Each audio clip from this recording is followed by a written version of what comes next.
Bismillahirrahmanirrahim. Assalamualaikum warahmatullahi wabarakatuh. Saya ingin mengulas satu artikel yang ditulis oleh Ustaz Haji Abdul Hadi Awang, Presiden PAS, di bawah tajuk mengutamakan cadangan DAP membelakangi ketetapan Allah. Latar belakang kepada tulisan Ustaz Hadi ni, dia merujuk kepada satu cadangan yang dibuat oleh DAP dalam Kongres DAP baru-baru ini, dalam Convention DAP baru-baru ini, meminta supaya dipercepatkan usaha untuk memindah perlembagaan bagi meletakkan had ataupun tempoh yang tertentu kepada jawatan Perdana Menteri. Hanya sekadar 10 tahun ataupun yang telah diamalkan di Pulau Pinang itu untuk 2 penggal.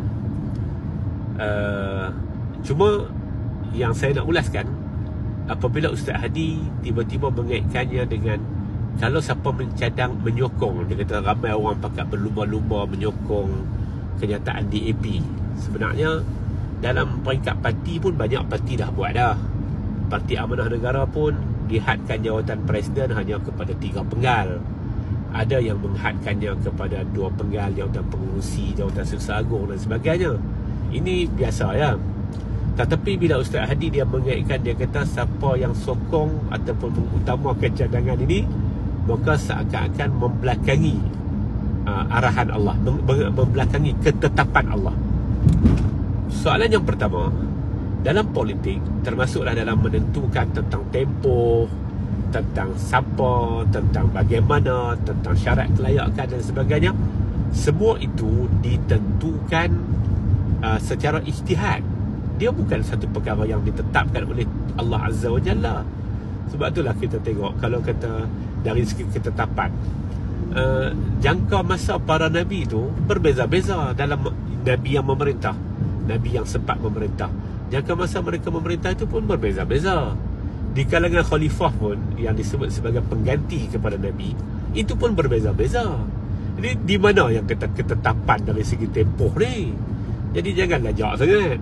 Jadi Ustaz Hadi dalam hal ni nampak macam terlalu berlumba-lumba dengan Sanusi lah, nak tengok siapa lebih gong kot. Jadi tak betul macam tu orang jadi.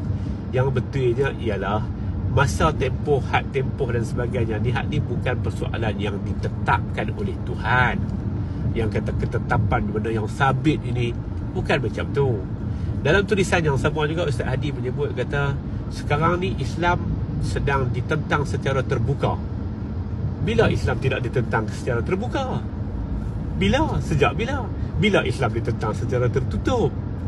Jadi hak ni pun satu perkara yang kawan-kawan yang duduk sekeliling Ustaz Hadi tu, nasihat-nasihat dia, ataupun hampa tapih lah sama. Jangan kira apa dia tulis tu, apa pakai siar dia.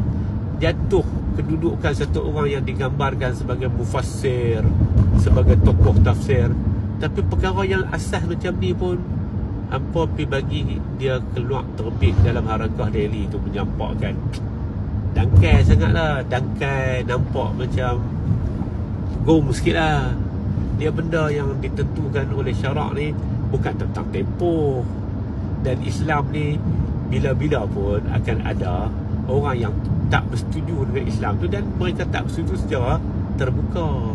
Dia bukan cerita ada ketika tertutup, ada ketika terbuka dan sebagainya. Tapi dalam apa keadaan sekalipun, kita ni sebenarnya diminta ataupun diperintah oleh Allah Azza wa Jalla untuk mengurus macam mana siapa yang memusuhi kita. Ada ketikanya kita diwajibkan qital, ada ketikanya kita diwajibkan dakwah, ada ketikanya kita dilarang daripada qital dan lain sebagainya. Hak ni pun benda asas juga Ustaz Hadi. Jadi sialah satu orang yang digambarkan sebagai mufassir besar tu, tiba-tiba benda yang semudah ini pun dia melakukan kesilapan. Kesian kat dia lah. Jadi kawan-kawan di pejabat Presiden PAS kena perhati sikit lah, supaya janganlah tulisan-tulisan yang merapu gong macam ni dikeluarkan di tengah-tengah masyarakat. Nak berbeza dengan DAP tak apa, tapi nak beza dengan DAP tak apa, nak hantam DAP pun tak apa. Dan layaklah pun sama-sama duduk dalam parti politik.